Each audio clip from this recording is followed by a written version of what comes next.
Eshet Yefator, il y a un Zohar intéressant. Le Zohar, il dit un truc intéressant, il apporte une analogie.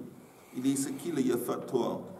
Nous, on parle, on lit cette parachat tout le temps, Chodesh Elul. Et tu vois qu'il y a un Yefator qui est dans le Chevi, qui a été pris en captivité. Le Zohar dit, ça fait allusion à notre âme. Notre âme qui est très belle et qui est tombée en Chevi par les forces du mal. Alors, tu prends cette femme, donc tu prends la Neshama, et qu'est-ce que tu fais? D'abord, tu lui rases la tête, et tu les laisses, elle va pousser ses ongles. Alors, le Zohar dit, c'est quoi raser la tête? C'est une image, entre autres, qu'il dit, qu'est-ce qui sort de la tête? C'est des idées. Alors d'abord, tu enlèves, tu rases toutes les mauvaises idées que ton âme, pendant l'année, c'est peut-être a été exposée et a capté. Il y a plein d'idées qui... je vous donne un exemple d'idées à quel point les gens, quelquefois, ils sont pris par des idées qui ne sont pas de la Torah. Et à ça les défend l'esprit. Avant un peu de temps, il y a eu un truc qui a été signé par plusieurs dizaines ou douzaines de rabbins. Un peu, voilà. Mais il y avait aussi des rabbins avec un ou deux ou trois qui sont assez connus, qui posent sous goutte, contre la façon qu'on traite les Palestiniens en Gaza et qu'il faut arrêter. Maintenant, comment ces rabbins ils sont arrivés à ce genre de conclusion? Oui, parce qu'encore une fois, c'est des idées qui viennent de la gauche, des idées qui viennent d'une autre culture, qui n'est pas la culture de la Torah. Et ça, c'est l'idée, les gens qu'on y coupe les cheveux. Tout ce qui sort de la tête, qui est étrange à la Torah, d'abord tu enlèves. Et deuxième, de rabbin quand même. Oui, mais un rabbin, c'est pas un ange, à part moi. À part moi. Mais normalement, les rabbins, c'est pas des anges. Un rabbin, c'est un être humain. Oui, il a ses idées. Il y a des idées, quelquefois, qui sont meilleures que d'autres, ou moins bonnes que d'autres. Et deuxièmement, l'idée de pousser les ongles, qu'est-ce qu'on fait avec les mains? On saisit, on prend des choses. Si les ongles sont très longues, ça va nous empêcher de prendre, de saisir, parce que les ongles, c'est tellement grand, c'est difficile. Ah ouais, j'étais dans un restaurant pendant quelques mois, un restaurant de viande à Yerushalayim, et j'ai vu, il y avait une femme là-bas, une meltsarit, incroyable, des gens comme ça. J'ai dit à ma femme, je lui demandais comment elle fait pour... Ma famille, elle est, tais-toi, non. Mais de toute façon, alors ça empêche de prendre. Et ça, c'est l'idée on doit, si on veut délivrer notre âme qui a été prise en captivité, une des raisons que l'âme, elle tombe, c'est à cause du matérialisme, à cause du matériel. Et donc, pousser les ongles, c'est dire au matériel, stop. Moi, on n'est pas contre le matériel, bien sûr, mais pas se laisser entraîner par tout le temps courir après le matériel. Et ça, c'est les deux choses. Mais ce qui est intéressant, c'est l'idée de prendre une femme en captivité. Si tu me dis, dans le contexte de cette analogie du Zohar, qu'on fait allusion à notre âme qu'on va délivrer.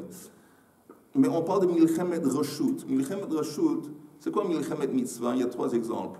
Ou une guerre contre Amalek, ou une guerre contre les 7 nations qui habitaient ici. Donc déjà, ces 2 exemples qui ne sont plus applicables. Et 3e exemple de Milchemet Mitzvah, c'est ce qui, oui, est applicable aujourd'hui, que défense. Quand quelqu'un nous attaque, on se défend. Ça aussi, ça rentre dans la catégorie de Milchemet Mitzvah. Et Milchemet Reshut, c'est optionnel. On décide, pour une raison ou une autre, de conquérir.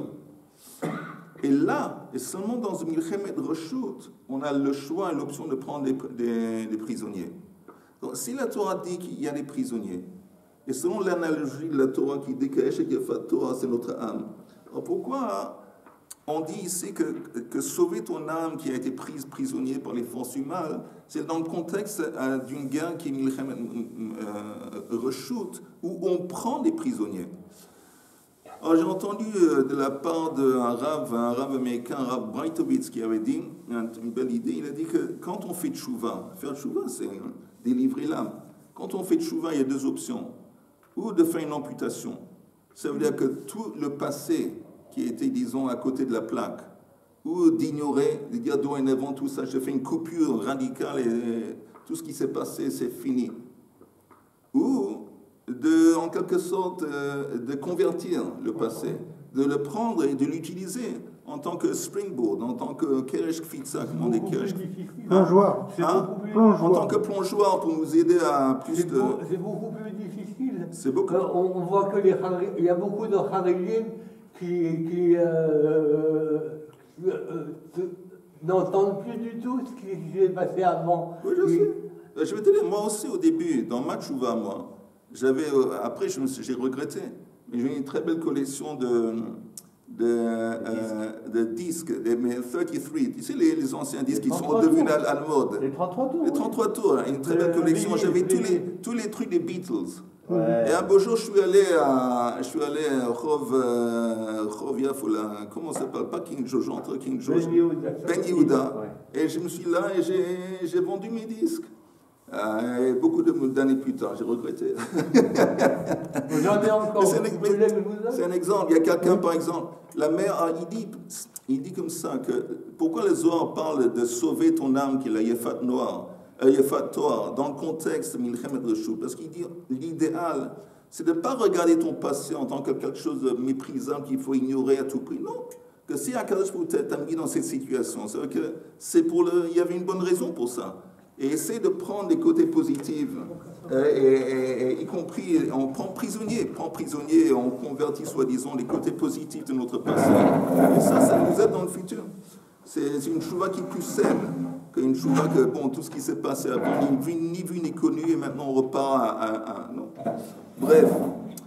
Ok, on est arrivé à où dans la Gemara? Kokotoveli. Je voulais juste simplement que tu dises qu'est-ce que tu penses de ça.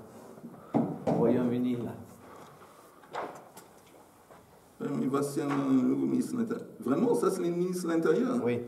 Ben, ça est un exemple de la fin, en ce moment, la fin de l'Angleterre. Mais pas seulement la fin, tu vas voir, il y a une guerre civile en Angleterre. Oui. Une guerre civile. Oui. Il y a de plus en plus de manifestations énormes, de gens qui mettent des drapeaux anglais anti. Ouais. Il y en a qui remettent des drapeaux anglais au-dessus des... C'est ce que on dit que le mal se détruit lui-même. Qu'on n'a pas besoin qu'il y ait le bien qui vient de dehors pour... Le mal, il s'étend trop. Il devient tellement extrême que c'est le mal qui se auto-self-destruct et qui crée une réaction et puis en fin de compte, elle se détruit elle-même. C'est tellement extrême que les gens normaux en Angleterre, en France, je sais pas, ils vont se révolter, ils vont tout casser, ils vont pas. Et on comprend. Il ne faut pas être raciste pour dire que... C'est incroyable quand on parle de tout ça, c'est venu à cause de Palestine. Ouais. Depuis des années, ça traîne dans le monde. Et comment ça arrive à faire que Akadosh Baruch Hu, il utilise cette... Il y a un truc qui constamment parle. Palestinien, on te pousse à la politique, alors que ça n'a rien à faire de la politique. Mais la plupart des gens, ils sont complètement... pas ignorants, mais ils s'en foutent. Déconnectés. Ils ne veulent pas se connecter. Écoutez, je sens que Yehuda commence à y perdre sa patience. Alors, j'ai peur de choses là.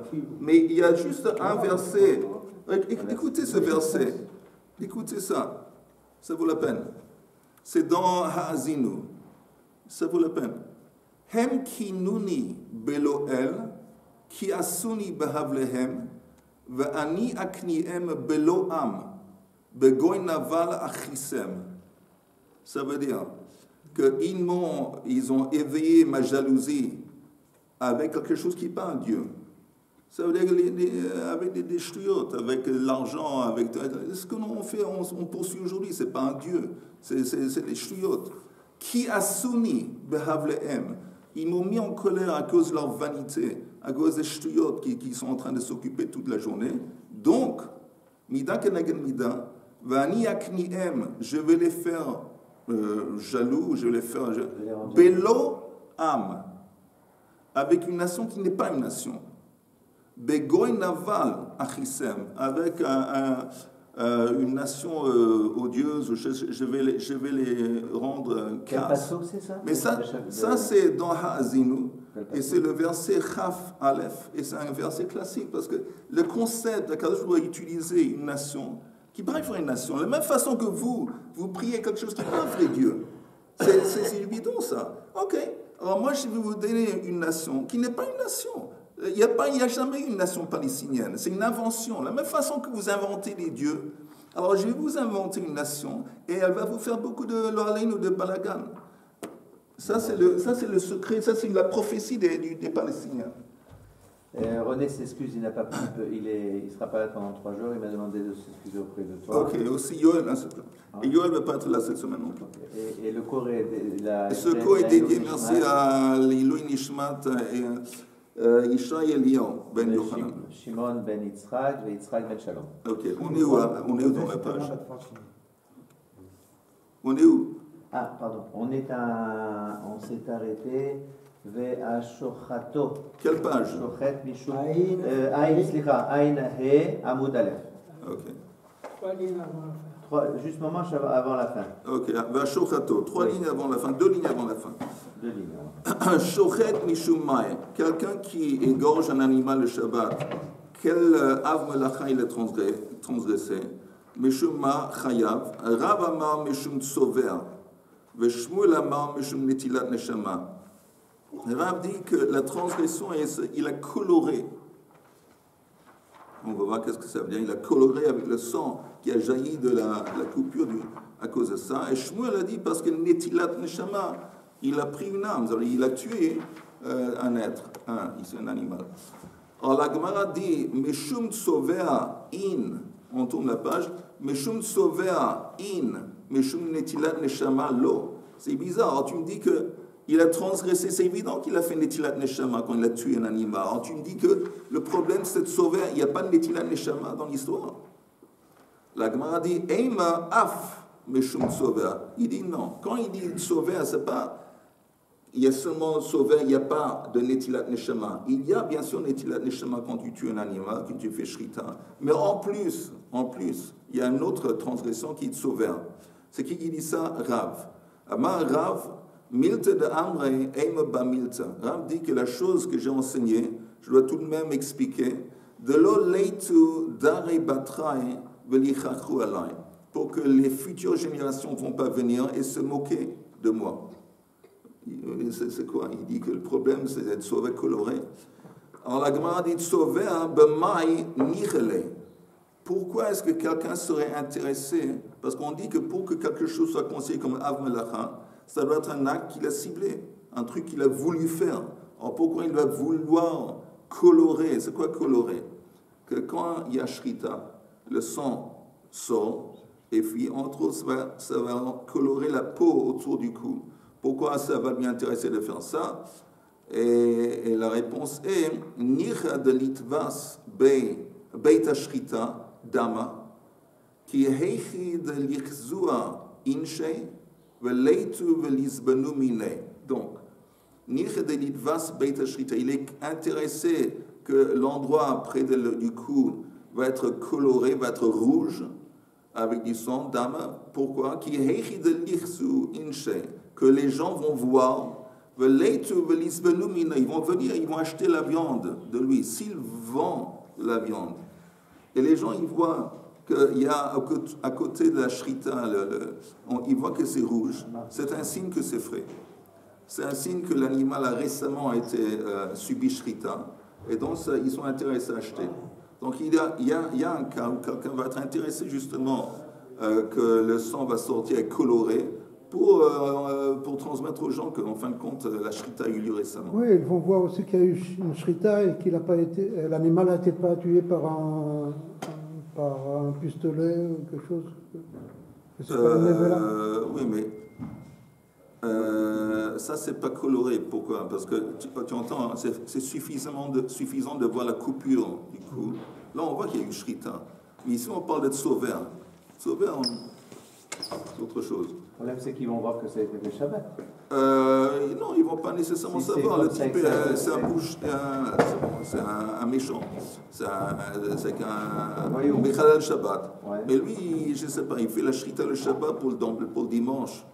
Alors, pour le dimanche, peut-être même il va vendre peut-être le Shabbat à des goïms, à des choses. Et même des goïms, ils veulent acheter de la viande qui est fraîche. Alors, il doit amener 2 khatat. Alors oui, selon lui qui dit de sauver, tu as transgressé, comme tu dis, en fin de compte, de 2 actes, de 2 av melacha. Netilat neshama va te sauver. Ok. Ve'amolcho ve'hame'abdo. Quelqu'un qui va mettre du sel sur la peau et quelqu'un qui va le travailler. Alors la Gemara dit Hainu moler ve'hainu me'abed. Il dit en fin de compte, ça revient au même. Quand tu mets du sel sur la peau, dans l'intérêt, dans le but de la travailler. Rabbi Yochanan ve'reish Lakish. De Amre Moshe. On est à la page Ain Hei. Ain Hei Amoud Aleph, à peu près 7 lignes d'en haut. Ain Hei Amoud Bet, à peu près 7-8 lignes d'en haut. Vous n'êtes pas arrivé à la Mishnah. Ain Hei Amoud Bet, pas encore, on est à 7-8 lignes d'en haut. On t'attendait pour ça. Rabbi Yochanan v'Reish Lakish, Amri Tzarvayu, Apik Chad Minayu, V'ayel Sirtut. Il a raison. Moler ve'me'abed, c'est la même chose. Donc enlève un des deux et remplace-le avec sirtut. Sirtut, c'est quoi? Avant de couper la peau en lanière, en morceaux, alors on décidait une ligne. Comme un croquis. Voilà. Et après on coupait, on mettait le couteau sur la ligne qu'on avait dessinée. Ça s'appelle sirtut. Donc il dit remplace un des deux avec sirtut. Amar Rab bar Rab Huna Hayman de Malach Bisra Chayav Mishum Me'abed. Maintenant, il y a une nouvelle idée de Rab bar Rab Huna. Il dit pas seulement quand tu mets du sel sur la peau, mais quand tu mets beaucoup de sel sur la viande, ça rentre aussi dans la catégorie de Me'abed, parce que ça rend aussi la viande. Rav Amar Ein Iboud Be'ochalin. Rav n'est pas d'accord, et ça c'est la lacha. Il dit non, le concept d'Iboud ne s'applique pas à la nourriture, seulement à la peau. Amar Rabashi Va'afilu Rab bar Rab Huna, et même ce qui vient de dire Rab bar Rab Huna, Lo Amar Ela Dekabayle Le'ocha. Il ne parle uniquement de quelqu'un, il parle seulement de quelqu'un qui met du sel sur une viande qui va emporter avec lui sur un voyage. C'est-à-dire qu'il veut conserver cette viande à long terme. Et donc, pour conserver la viande, il va mettre beaucoup de sel. Donc, il parle seulement de ce cas. Mais quelqu'un qui met du sel de la viande pour consommer chez lui à la maison bientôt, dans le futur plus ou moins immédiat, lo mashrei inish mirlei etz. Personne va transformer consciemment, volontairement, sa nourriture en bois. Un morceau de bois. Le morceau de bois, il est dur. Personne n'a décidé de mettre tellement de sel sur sa viande et le transformer en... Si tu veux prendre la viande avec toi pour un voyage de 1 mois ou 2 mois, je comprends. Tu mets beaucoup de sel et là, ça arrive, il peut considérer ça comme me'abed. Mais si tu mets du sel à la maison pour consommer bientôt, personne va mettre une grande quantité de sel. Et si tu ne mets pas une grande quantité de sel, c'est sûr qu'il ne sera pas considéré comme me'abed. Mais si je mets du sel sur de la viande, ça la cachérise. Oui. C'est tikkun. C'est même un aliment qui n'était pas consommable le Shabbat. Oui. Maintenant, je la cachérise. Oui, c'est vrai, mais en attendant, c'est pas me'abed. Me'abed, c'est pas rendre quelque chose de mangeable, c'est travailler la peau. C'est-à-dire le fait de la saler. Oh, alors, c'est pas selon Rab Bar Rab Huna, il dit le fait de le saler. Mais on précise, c'est quoi le sel? Et même selon lui, c'est seulement si tu mets une quantité de sel plus ou moins comparable que tu mettrais sur la peau pour la travailler. Alors, il dit, sur la viande, ça ne se fait pas seulement si tu veux la conserver à long terme. On avait dit de couper ou de memachako, d'écraser, broyer. Amar Rabbi Acha bar Chanina ashaf ben ha'amudim b'Shabbat chayav mishum memachek. Quelqu'un qui chaf, c'est encore une fois lissé ou ici c'est aplati. On va voir le Rashi. Regardez le Rashi. Le Rashi qui dit hashaf ben ha'amudim. כגון עמודי אכסדראות שעשויים חלונות ונסמכים בחלונות בין עמוד לעמוד. Je sais pas, il y a des colonnes, entre les colonnes il y a des fenêtres. והשף שם בקרקעית הבניין, et quelqu'un qui aplatit le sol qui se trouve entre ces colonnes, c'est ce que Rashi dit sur Mimachek. Il y a d'autres qui disent autrement. Regardez le Tosfot, Ashaf ben Amudim b'Shabbat. C'est le deuxième Tosfot en haut. Chayav, Piresh Rabbeinu Chananel, de Shafa Or al Ha'amud Kedei la Chaliko. Non, il dit Ben Amudim, il prend la peau d'un animal et il fait passer la peau sur une colonne pour la lisser, pour la rendre plus lisse. C'est ce que lui il dit. Kedei la Chaliko, Vechen Mashma B'Yerushalmi. Et c'est ainsi que ça a été expliqué dans le Rashi. Rashi Piresh Shaf Karkaïd Shebein Amudei Chalonot Velo Nehira. Je ne suis pas d'accord avec l'interprétation, l'explication de Rashi. Je préfère celle-là, et en plus, l'explication que je te donne, elle apparaît dans le Yerushalmi. Ok. Je répète. Ashaf ben amudim b'shabbat chayav mishum memachek. Amar Rabbi Chia bar Abba shlosha dvarim sach li Rav Ashi mishmei de Rabbi Yoshua ben Levi. Trois choses Rav Ashi m'a enseigné au nom de Rabbi Yehoshua ben Levi. Première chose, à Megarer.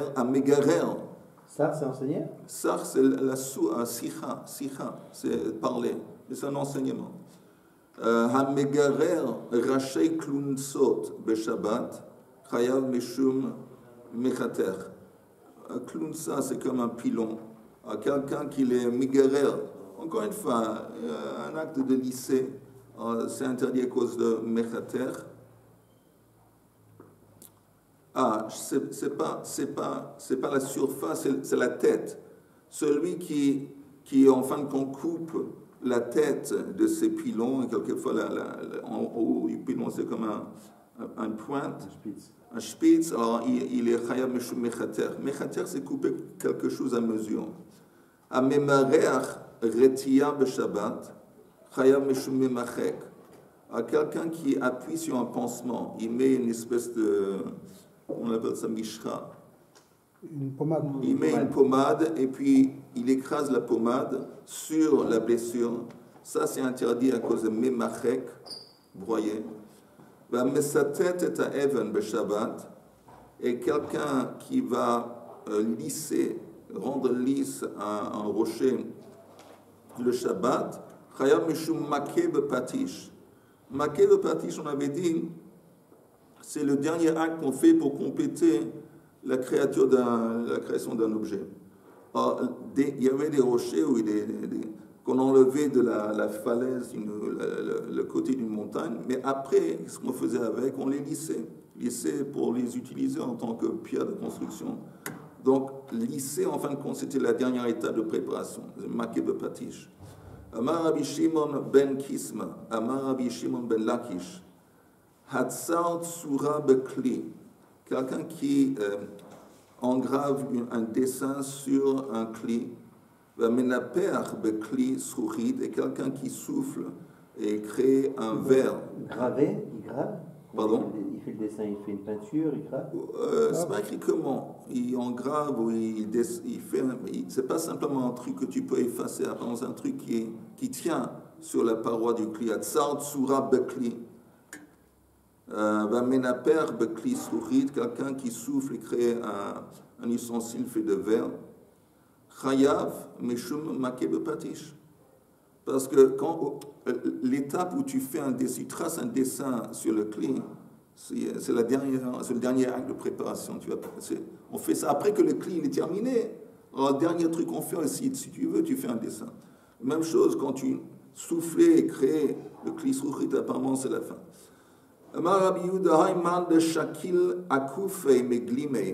Vous avez quelqu'un qui a créé le tissu, un habit qui consiste le tissu, et il y a des morceaux de laine qui dépassent. Alors il enlève les morceaux de laine qui dépassent, ça aussi. L'acte d'enlever ces morceaux qui dépassent en haut du tissu, chayav mishum makeh b'patish. Makeh b'patish, le dernier acte de préparation. Vahanemile de kapid alay, mais c'est seulement si ça l'embête. Quand il enlève, c'est pas simplement il est distrait, il enlève parce que ça l'embête, qu'il a ces morceaux de laine qui dépassent. Alors, quand il fait cet acte de les retirer, de les enlever, ça s'appelle Makeh Bepatish. Va Kotev Shtei Otio, quelqu'un qui écrit 2 lettres. On avait dit pourquoi 2 lettres, parce que les planches qu'on dressait dans le Mishkan, pour savoir quelle planche on mettait à côté une de l'autre, on mettait des lettres. Et donc l'intérêt c'est d'avoir 2 lettres. À partir de 2 lettres, c'est intéressant, moins que 2 lettres. C'est pour ça que l'interdiction dans la Torah d'écrire une lettre, c'est seulement à partir de 2. À part ça, bien sûr, quelqu'un d'autre a dit, à partir de 2, on peut déjà arriver à un nom. Tanura Banan. Katav, par exemple, le nom Shimon. Le Shin même, le début de Shimon, c'est déjà Sham, là-bas. Donc c'est déjà ça veut dire c'est un mot. Tanura Banan. Katav ot achat gdola. V'yesh bimkoma lichtov shtaim patur. Quelqu'un qui écrit une grande lettre sur une surface sur laquelle on pourrait écrire 2 lettres, il n'a pas transgressé l'interdit de la Torah, il n'est pas tout avec la source. Tandis que Machak ot gdola, v'yesh bimkoma lichtov shtaim, s'il a effacé une grande lettre, il l'a effacé et sur la surface, on est capable, dans le but d'écrire 2 lettres, chayav. Amar Rabbi Menachem beRabbi Yossei, be'zeh chomer be'mochek mi bekotev. Donc on voit ici qu'il y a une sévérité vis-à-vis d'effacer qu'on ne retrouve pas vis-à-vis d'écrire. Abonné va sauter, va mechabe, va mavir, va makeh bepatish. Ok? Donc construire, démonter, éteindre, allumer et makeh bepatish. Rabba veRabbi Zera de Amri Tavayu. Kol midi de itbe gmar melacha chayav mishum makeh bepatish. On avait dit chaque acte par lequel on complète un cli, c'est makeh bepatish. C'est pas bonnet? Non. Non, parce que bonnet, d'abord il n'y a pas de bonnet avec kelim. Un kelim, il n'y a pas, ce sont avec des binyanim. Et en plus, ici on voit que même si l'acte en lui-même il est inoffensif, ce n'est pas un acte créatif. Mais si c'est l'acte nécessaire qu'il faut faire pour compléter le cli, c'est makeh bepatish. Et là, on retourne à la Mishnah qui avait dit Eilu avot melachot. Ça, ce qu'on avait listé, la liste des avot melachot, ça c'est les avot melachot. Alors pourquoi on précise ça? Normalement, une précision, ça vient exclure. Quand tu dis ça, j'aime, ça laisse entendre qu'il y a quelque chose d'autre que j'aime pas. Quand tu dis ça, c'est l'avot melachot, ça vient exclure d'autres qui ne sont pas. Eilu, le apouke de Rabbi Eliezer. De mechayev al tolada bimekom av. Rabbi Eliezer, lui, il dit que c'est pas seulement avot melachot, mais même il y a aussi des toladot. C'est quoi toladot? C'est des actes qui sont aussi interdits de la Torah, mais qui sont semblables, qui sont dans la même catégorie. Or, pour Rabbi Eliezer, si tu fais un av melacha et tu fais aussi une tolada, alors tu as transgressé à deux reprises. Ce n'est pas la lacha. Donc c'est pour la Mishnah dit non. Ça c'est la vot melachot et pas les autres. Alors si tu fais des toladot, c'est compris et inclus dans la Hav, et donc tu seulement transgressé et tu as seulement besoin d'apporter, disons, si c'est Shogeg, une offrande et pas plusieurs. La Poukemed, on avait dit Chaser Achat.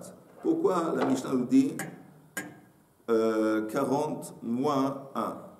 Pourquoi moins 1? Pourquoi pas dire 39? La Poukemed Rabbi Yehuda, de Tanya Rabbi Yehuda, Mosif et Shovet va Medakdek. Rabbi Yehuda, lui, selon lui, il faut ajouter deux avot.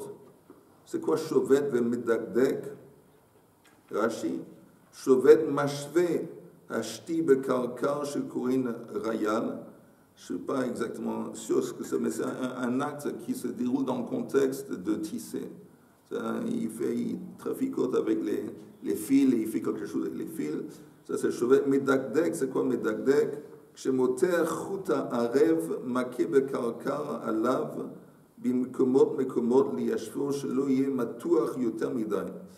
שהמתיחה מעכבתו ומהתחבר יפה עם ההרג.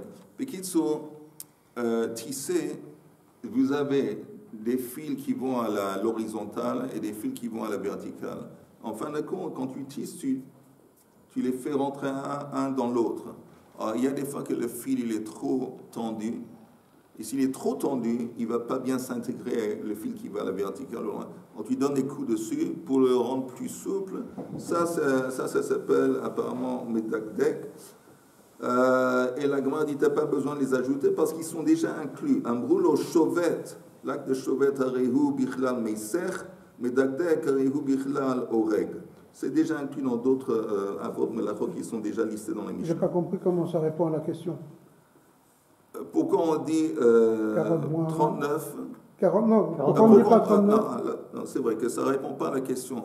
Ça ne répond pas à la question pourquoi on ne dit pas 39. Et pourquoi on dit, pourquoi on a besoin de nous dire préciser que c'est Dafka 39? On avait vu, bon, la réponse ici, c'est pour nous dire qu'il n'y a pas plus. Okay. Il y a une opinion parmi les sages qui dit qu'il y en a plus. Okay. Mais ça ne répond pas à la question qu'on voulait savoir et qui est importante. Pourquoi pas simplement dire 39? Et deux fois, il dit Arbaim Chasar Echad au début et à la fin. Et à la fin. Ouais.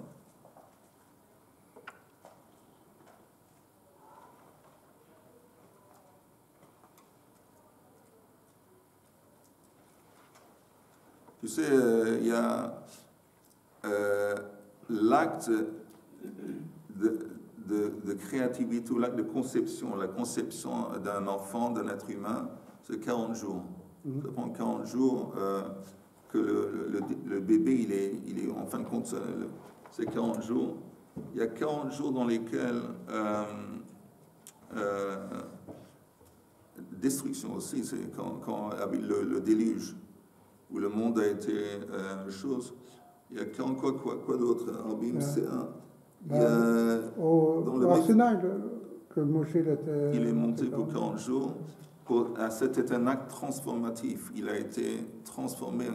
Et les 40 jours aussi, pas seulement ça, les 40 jours il y a 40 dans le mikveh. Dans le mikveh, il y a Arbaim Se'a. Donc apparemment, le 40, c'est un.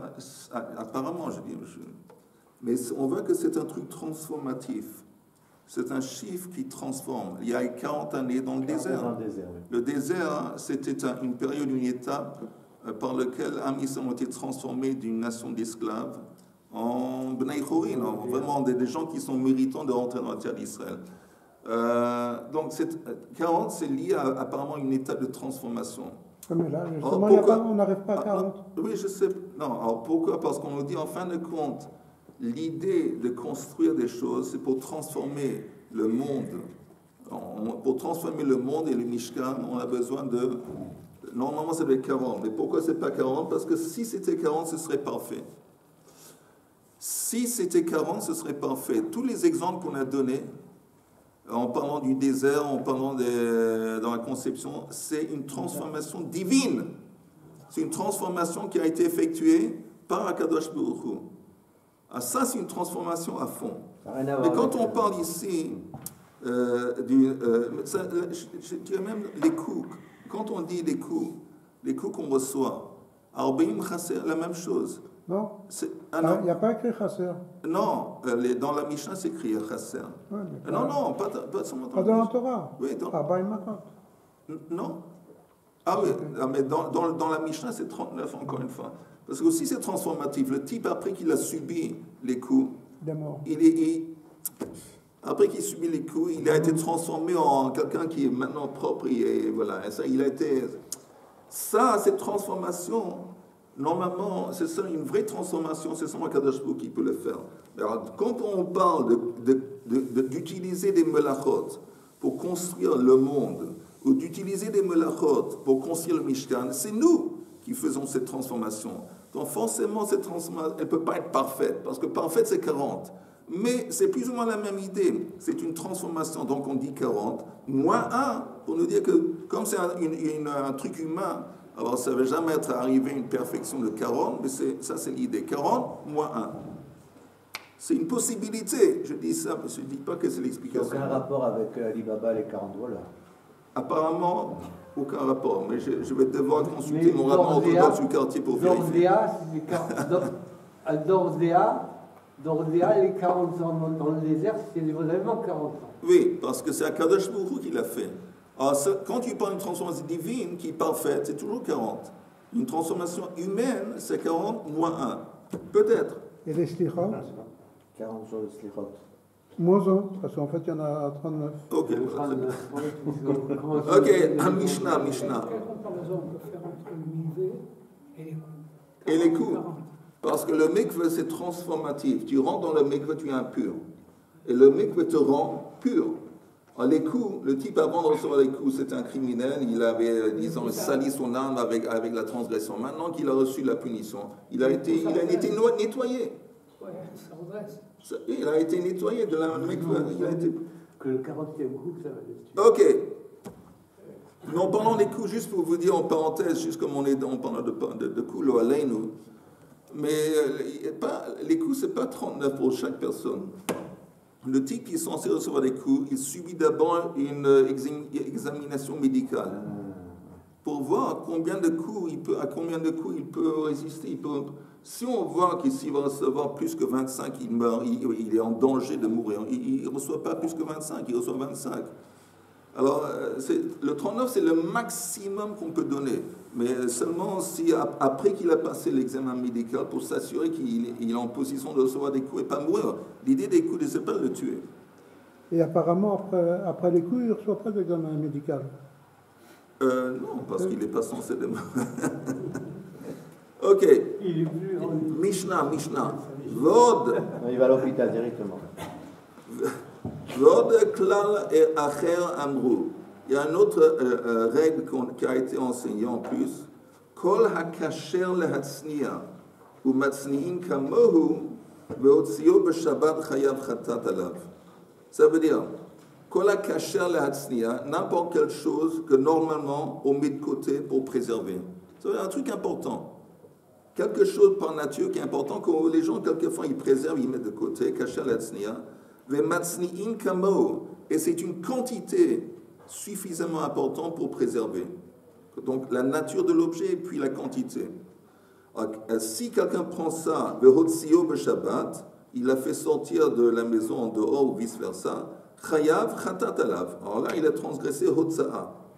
Vekol she'eino kasher lehatzniya, ve'in matzniin kamo, vehotzio b'shabbat, eino chayav, ela hamatzniyo. Tandis que si c'est un truc que normalement personne ne garde et personne n'utilise, et si c'est quelque chose qu'on utilise mais une quantité trop petite, alors tu le fais sortir, tu n'as pas transgressé Hotsa'a, à part pour celui que néanmoins pour lui c'est important.